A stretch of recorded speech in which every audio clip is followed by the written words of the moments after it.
بسم الله الرحمن الرحيم الحمد لله رب العالمين والصلاة والسلام على رسول الله أولا الله ما دسكله نوكل ميي نسارجان يكولن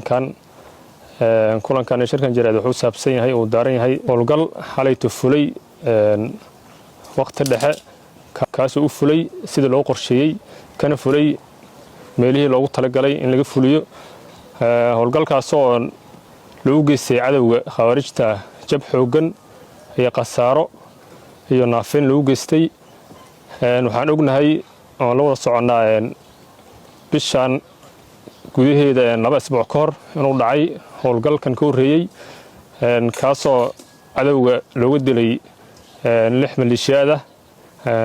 sidoo kale inta kalena looga dhaawacay haddana waa isbuuci saddexaad oo howlgalkan uu dhacayo waxaan leenahay ciidamada deegaanka si gaar ah ciidamada deegaanka howlgalkaas fuliyay waxaan leenahay aad iyo aad ay u mahadsan yihiin waxaan rabaa inaan iraado dadka shacabka oo ku dhaqan deegaanadan iyo agaaradan magaalada Xardheere eeriyadeeda inaan dhaho ciidamadiina garab istaaga ciidamadiina si xogta iyo nimankaas idin dhibaataynaya warbixinadooda iyo macluumaadka iyo xogahooda ciidamadiina la wadaaga sidoo kale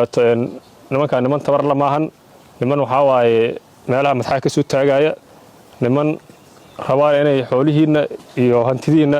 inay iska cunaan rabo waaye wax dan ay idin hayaan ma lahan bismillaahir rahmaanir rahiim alxamdulillaah rabbil caalamiin halkan waxaan rabnaa inaan ka warbixino hawlgal barakeysan oo xalay ka dhacay Jawle maanta ay taariikhdu tahay 19 bishii 12aad 2025 cadawga qawaariijta Jawle xalayta waa maaragtay ciidanka deegaanka iyo ciidanka xoogga dalka Soomaaliyeed yaa jab ugu geystay cadawga qawaariijta oo ku sugan iyagoo ku hawlanaa inay dadka shacabka maaragtay ay baadaan hantidoodana ay dhacaan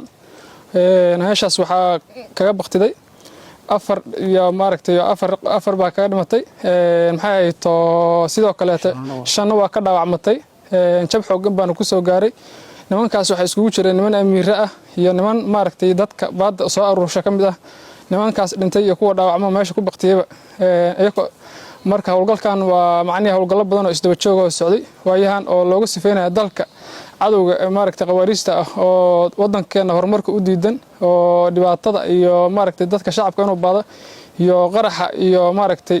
la daba joogo oo maaragtay rabo marka maxay ay to waa howlgallada maaragtay isdaba joogo oo cadawga looga sifeynaya dalka ayuu ka mid yahay kii koobaadna ma ahayn kii labaadna ma ahayn kuwa hore badan oo maaragtay hadda bishii dhaweytaan soo dhaafnay bishan ba hadartaan waa dhaceen cadawga waa maaragtay meelaha ay ku sugan yihiin ama ay ku dhuntaan ay dadku ku baadaan oo maaragtay hadda dhulka ay joogaan oo ay ka haystaan maaragtay hadda gobolka Mudug ay ka joogaan marka waqtiyada soo dhaw meelahaasna waxaan rabnaa inaan gaarno oo aan ka xoreyno haddii Rabbi idmo maxay ahayd to meeshii ay joogaan aan ugu tagno haddii Rabbi idmo bismillaahir rahmaanir rahiim alxamdulillaah rabbil caalamiin marka koobaad ilaahay yaa mahad iska leh ugu kulmiyay meesha tan inaan maaragtay aan sugu nimaadno marka labaad waxaan u mahad celinayaa dawladda federaalka ah oo go'aansatay cadawga nabadiidka ah oo ummadda dhibaataynaya oo diinta suurad xumaynaya in lala diriro haddaan nahay ciidamada Xardheere ku sugan annaga waxaana ciidan wada howlgala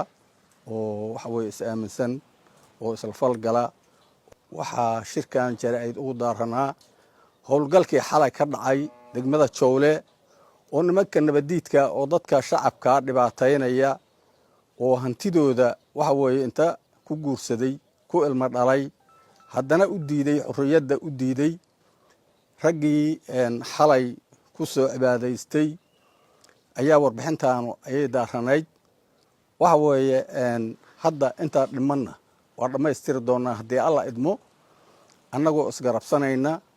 ciidamada xoogga dalka iyo kuwa macuusleyda nimankaas waxaa ka baqtiday afara ka baqtiday shanano waa ka dhaawacantay hubkii laga furtayna waa soo bandhigaynaa haddii alla idmo hadda ka bacdina waxa way dagaalka ka joojinayno meel alla meeshaan ka gaarno ilaa 60 kiiloomitir loogu tagay waxa weeye 60 kiiloomitir ninkii ugu tagay waa dareemi kartaa isqarxin wax yara ugu han diinta ogolayn maahane raggan way isqarxilayaan laakiin diintoodan ogolayn marka waxa weeye dad ay ka go'an tahay dagaalka khawaarij weeye oo baqdin iyo aan ka qabin oo meel kasta meel alla meeshii lagu amro hore u galaya dhanka kale nabadoon maxamed shiro jaamac oo ka mid ah nabadoonnada dega magaalada Xaradheere ayaa isagana dhiirigeliyay geesiyada xaquudirirka deegaanka iyo kuwa xooga dalka Soomaaliyeed isagoona bogaadiya dadaalkooda iyo geesinimada leh iyo shaqada adag ee halkaasi ka qabteen ay arkayeen ragga waxa boorka iyo habaaska iyo isduuga ku yaal duulaanku Xaradheere inuu ka sii socdo waxaan rabnaa habeen iyo maalin wiilashaas dhimaayo oo saas boorka u leh oo macawisleyda oo ciidan dawladeed leh dawladdu in naxariis leh inay ku fiirdo maalin walba waxa leeyahay heblaha la kor dhacay heblaha la qabsaday waxaan dheerasaasa dhiiguna u yaal dhaqaale darraduna u taal looguna dhimaa war ma aragtiin midaan jawle baa iyo ku tiran maxamed shiraan haanugu imana jecliduna waa idinka warqaba ana idin jeclaan waa isku ogin waa yeelaydin anu waxaan rajeeyaa inaan jawle dhexdiisa ka qudbeeyo maraan dheeray